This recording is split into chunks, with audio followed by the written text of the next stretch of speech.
Ви благодарам. Почитувани колеги пратеници, почитуван премиер, почитувани министри. Имам 3 пратенички прашања за денешнава седница, а сите 3 се до председателот на владата. Го слушав премиерот на почетокот на седницата, како одговара на дополнителното пратеничко прашање на колегата пратеник од Охрид.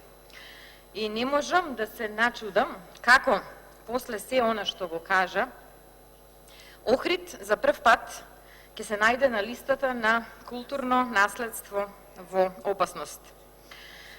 По седницата на влада во вторник имаше соопштение вице-премиерката Радмила Шекеринска, кое што напиша, цитирам: "Владата во офанзива за заштита на Охрид. Да не беше тажно, ќе беше смешно, или што би рекол нашиот народ, после свадба тапани." На 40 годишниот јубилеј од прогласувањето на Охрид за светско, природно и културно наследство, вие како влада, за жал почитуван премиер, ќе останете запаметени по најголемиот исчекор кон губење на овој статус.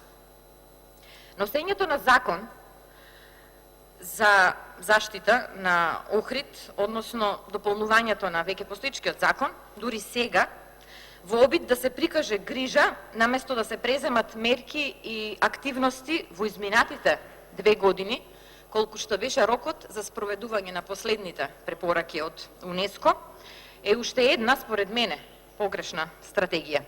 Јас останувам на тврдењето, кое што го кажа во неколку наврати, дека најголем дел од препораките, кои што ги содржаше последниот извештај на ретроактивната мисија на УНЕСКО од 2017 година, можеа да се спроведат и без да се донесе законското решение кое што така помпезно се најави дека еве во офанзива сме за да го спасиме Охрид.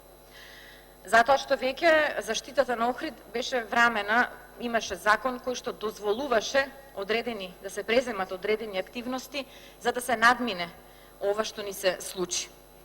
Надзорната расправа во Собранието на Република Македонија заврши со одредени заклучоци кои само навидум најавија некои поместувања, но сепак мораме да нагласиме дека ниту се реализираа. Многу е интересно што единствена институција која што ги почитува заклучоците од надзорна расправа одржана во Собрание е само Собранието. Затоа што единствен заклучок по кој што се постапува е тоа што Комисијата за култура врши дополнување на надзорот, односно на секои 3 месеци ги повикува одговорните за да реферираат за напредокот. Така да, ниту една институција не покажа подготвеност да реализира барем дел од заклучоците на надзорната расправа. Понатаму, прикажувањето на работата на Комисијата за управување со Охридскиот регион како спроведување на препорака, деме Комисијата претходно не била активна, па сега се активираше и одобрила само 8 од 33 барања кои што пристигнале до неа во обид да се почитува препораката за мораториум, е простете неточно. Затоа што ако до пред неколку дена имаше информација дека се легализирани 250 илегални градби, последните информации говорат дека не станува збор за 250, туку замислете 500 илегални градби легализирани, зборувам не само во Охрид, туку во целото заштитено подрачје, во период кога требаше да има мораториум и кога УНЕСКО строго го побара тоа од нас. Во вашиот одговор на прашањето на колегата на почетокот, кажавте дека причина за ова биле мегаломанските проекти од претходно. Од сите 19 препораки кои што треба да бидат спроведени, вие спроведовте 3. Точно е да, се прекинаа проектите. Меѓутоа, во извештајот кој што го имате пратено до УНЕСКО, изоставено е тоа дека вие се уште стоите на тоа дека планот за коридорот 8 ќе биде тој што е сега, постоечкиот план. Не се направени никакви преговори со Република Албанија да се најде алтернативно поврзување, како што бара УНЕСКО преку тунел. Така да, еден од проектите е се уште во игра.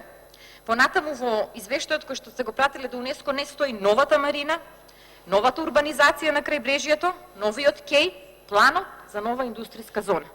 За какви мегаломански проекти од минатото се говори?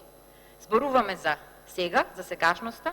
Никој во минатото не го доведе во прашање статусот на УНЕСКО, како оваа влада со сето ова што го има направено, односно не направено до сега. Зошто дури сега, по цели 2 години, се донесе законот? Се знае дека имаше одредени недоразбирања, сега да не навлегувам во односите помеѓу коалиционите партнери во владата. Меѓутоа, според нас, ова представува само уште еден обид да се прикаже одредена грижа во очите на УНЕСКО и да се прикрие реалната состојба на терен за која што сведочат секојдневно сите жители на Охрид и на регионот. Секојдневно се продолжува со урбанизација и со легализација на дивоградбите во целиот регион. Од она што беше итна препорака на УНЕСКО, се спроведе, успеа да се реализира, единствено управниот одбор на НП Галичица да спроведе една реализација, со тоа што прекина со постапка за измени на планот за управување, со што се спречи понатамошната процедура за изградба на ски центар. И тоа е единственото што се прекина. Со ова се доведе во прашање статусот на УНЕСКО, на Охрид под УНЕСКО за прв пат, и моето конкретно, кажав дека имам 3 конкретни прашања.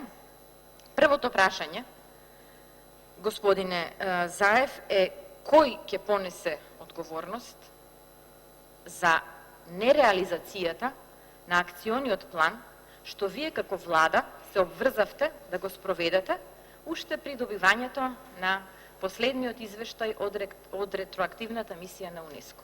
Ако во акциониот план постојат конкретни институции кои што требало да направи во одреден временски период, и ако вие како прв човек во владата го гледате акциониот план и гледате дека тоа ниту една институција нема ништо спроведено, кој според вас треба да одговара за ова што се случи со Охрид?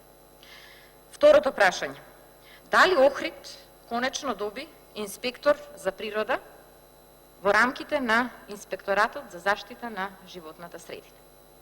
На една од комисиите за култура, кои што прават надзор на спроведување на акциониот план за заштита на статусот на Охрид како заштитено природно и културно наследство под УНЕСКО, ние разбравме како пратеници дека во Охрид нема инспектор за природа кој што би искочил на терен и би го документирал криминалното однесување со палењето на трските, се со цел да се добие ново градежно земјиште за нова урбанизација на крајбрежјето, кое што УНЕСКО во извештајот го дефинира како комплетно изменување на изгледот на езерскиот појас.